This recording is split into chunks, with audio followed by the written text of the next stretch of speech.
ഇപ്പോൾ ഈ വാർത്തയിൽ കണ്ട രക്ഷാപ്രവർത്തകൻ റഫീഖ് ഇപ്പോൾ ടെലിഫോൺ ലൈനിലുണ്ട്. റഫീഖ്, ഇപ്പോൾ ഈ വാർത്ത കണ്ട ശേഷം, അർജുൻ കല്യാണിന്റെ റിപ്പോർട്ട് കണ്ട ശേഷം ഒരുപാട് പ്രേക്ഷകരായി വിളിക്കുന്നു.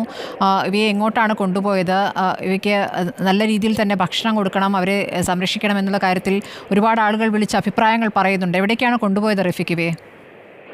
ഞാൻ മുഹമ്മദ് റഫീഖ് അമാനി, കണ്ണൂരിൽ നിന്നുള്ള സാന്ത്വനം വളണ്ടിയറാണ്. നമ്മളിങ്ങനെ അവിടെ തെരച്ചിൽ നടത്തുന്ന സമയത്ത് ഒരു പൊളിഞ്ഞു വീഴാറായ വീട്ടിന്റെ ഉള്ളിൽ നിന്ന് ശക്തമായ പശുവിന്റെ കരച്ചിൽ കേട്ടപ്പോ പശുക്കൾ ഒരു വല്ലാതെ കരയുന്നുണ്ട്, ഒന്ന് പോയി നോക്കാം എന്ന നിലക്ക് പോയപ്പോ 2 പശു ഒരു റൂമിന്റെ ഉള്ളിലാണ് ഉണ്ടായത്. ഒരു പശു പിന്നെ ബാത്റൂമിന്റെ ഉള്ളിൽ ഇങ്ങനെ വീണ് കിടക്കുന്നുണ്ട്. പശുക്കിടാങ്ങളാണ്. ആ 3നെയും നമ്മൾ ഉള്ളിൽ നിന്ന് താങ്ങിയെടുത്ത് പുറത്തു കൊണ്ടുവന്നു. ഉടനെ അവിടുന്ന് പിന്നെ റിപ്പോർട്ടർ ചാനലിന്റെ അവര് ഇവിടുത്തെ ഡിപ്പാർട്ട്മെന്റുമായി ബന്ധപ്പെട്ടു, കൺട്രോൾ റൂമുമായിട്ട് ബന്ധപ്പെട്ടു. അങ്ങനെ വാഹനം ഏർപ്പാടായി. വാഹനം അങ്ങോട്ടേക്ക് വന്നു. വാഹനം വന്നതിന് ശേഷം ആ പശുക്കിടാങ്ങളെ നമ്മൾ അല്പം വെള്ളമൊക്കെ കൊടുത്തതിന് ശേഷം അവിടുന്ന് നേരെ കൊണ്ടുവന്നു. പാലത്തിന്റെ അക്കരെ വരെ മാത്രമേ ആ വാഹനങ്ങൾക്ക് പെർമിഷൻ ഉള്ളൂ. അവിടുന്ന് നമ്മൾ മിലിറ്ററിയുടെ പെർമിഷൻ വാങ്ങി പാലത്തിന്റെ ഇക്കരയിലേക്ക് കൊണ്ടുവന്നു. ഫോറസ്റ്റിന്റെ ടീമുമായിട്ട് നമ്മൾ ബന്ധപ്പെട്ടു. ഫോറസ്റ്റിന്റെ ടീം വന്നു. അതിനുശേഷം ആനിമൽസിന്റെ ഡോക്ടേഴ്സ്, മൃഗസംരക്ഷണ വകുപ്പ് വന്നു.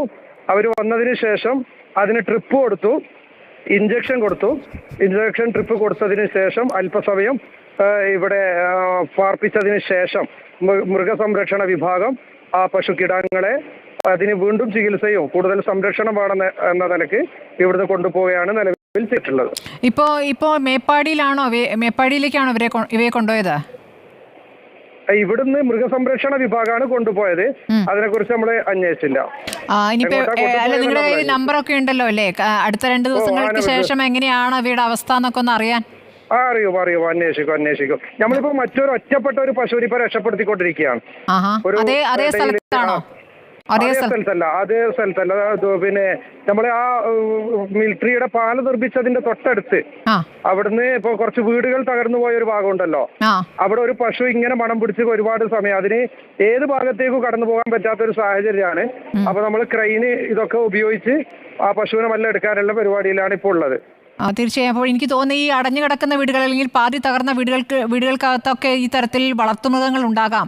പലയിടത്തും കോഴി, പൂച്ച, നായ ഒക്കെ കാണുന്നുണ്ടായിരുന്നു. കാണുന്നുണ്ട് നമ്മൾ കണ്ടിരുന്നു. അപ്പൊ നിങ്ങളൊരു ദൗത്യമായി അത് ഏറ്റെടുക്കുകയാണല്ലേ? നമ്മള് സാന്ത്വനം വളണ്ടിയർ കണ്ണൂരിൽ നിന്ന് വന്ന സ്പേസ് ഒരു ഡിപ്പാർട്ട്മെന്റിന് ആ ഒരു ചാർജാണ് നമ്മൾ കൊടുത്തിട്ടുള്ളത്. ശരി. അപ്പൊ നിങ്ങൾ എത്ര പേരുണ്ട്? നമ്മള് 40 ആളാ വന്നത്. ദുരന്തം ഉണ്ടായ തന്നെ വൈകുന്നേരം ആകുമ്പോ ഇവിടെ എത്തി. ഏതായാലും അഭിനന്ദനങ്ങൾ റഫീഖ്. ഏതായാലും നിങ്ങൾ ചെയ്ത കാര്യം ഒരു പുണ്യപ്രവൃത്തിയാണ്.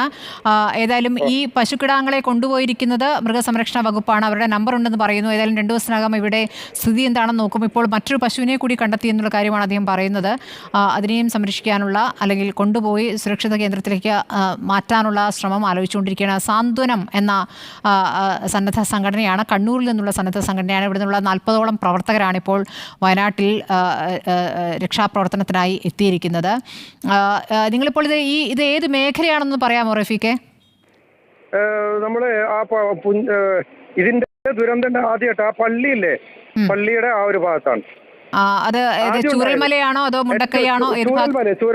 ചൂരൽമല മുകൾ ഭാഗത്ത്, ചൂരൽമലയുടെ മുകൾ ഭാഗത്ത്. ശരി. ഇവിടെ ഒരുപാട് വീടുകൾ ഈ തരത്തിൽ ഇങ്ങനെ ഒറ്റപ്പെട്ടു പോയ പാതി തകർന്ന വീടുകളുണ്ട് അല്ലേ? അതെ. വളരെ നന്ദി. ആടുകളെയും പശുക്കളെയും എല്ലാം നമ്മൾ കണ്ടിരുന്നു അവിടുന്ന്. പിന്നെ അതൊക്കെ ഇങ്ങനെ മേയുന്നുണ്ട്. ഒരു സംരക്ഷണം ആവശ്യമുണ്ടെന്ന് തോന്നിയില്ല. ഇത് ഇങ്ങനെ തളർന്ന് കിടക്കുകയാണ്. യഥാർത്ഥത്തില് ഡോക്ടേഴ്സ് സംസാരിച്ചിട്ട് പറഞ്ഞു 2 ദിവസമായി ഇതിന് ഭക്ഷണം ഒന്നും കിട്ടാത്തൊരവസ്ഥയിലാണ്, അതാ ഇത്ര ക്ഷീണം പിടിച്ചതെന്ന് പറഞ്ഞു. സമയത്ത് ചാടിക്കേറിയതായിരിക്കും അതിന്റെ അമ്മമാരോ. അതെ അങ്ങനെ ആയിരിക്കാം. വളരെ നന്ദി റഫീഖ്, വിശദമായി തന്നെ കാര്യങ്ങൾ പറഞ്ഞതിന്. ഏതായാലും ഒരുപാട് പ്രേക്ഷകർ അറിയാൻ കാത്തിരിക്കുന്നുണ്ട് ഇവയെ എവിടേക്കാണ് കൊണ്ടുപോയത്, കുഴപ്പമൊന്നും ഉണ്ടാകില്ലല്ലോ എന്ന്. ഏതായാലും ഇല്ല, കുഴപ്പമുണ്ടാകില്ല. മൃഗസംരക്ഷണ വകുപ്പ് തന്നെയാണ് ഇവയെ ഏറ്റെടുത്തിരിക്കുന്നത് എന്നുള്ള കാര്യം എല്ലാ പ്രേക്ഷകരെയും അറിയിക്കുകയാണ്.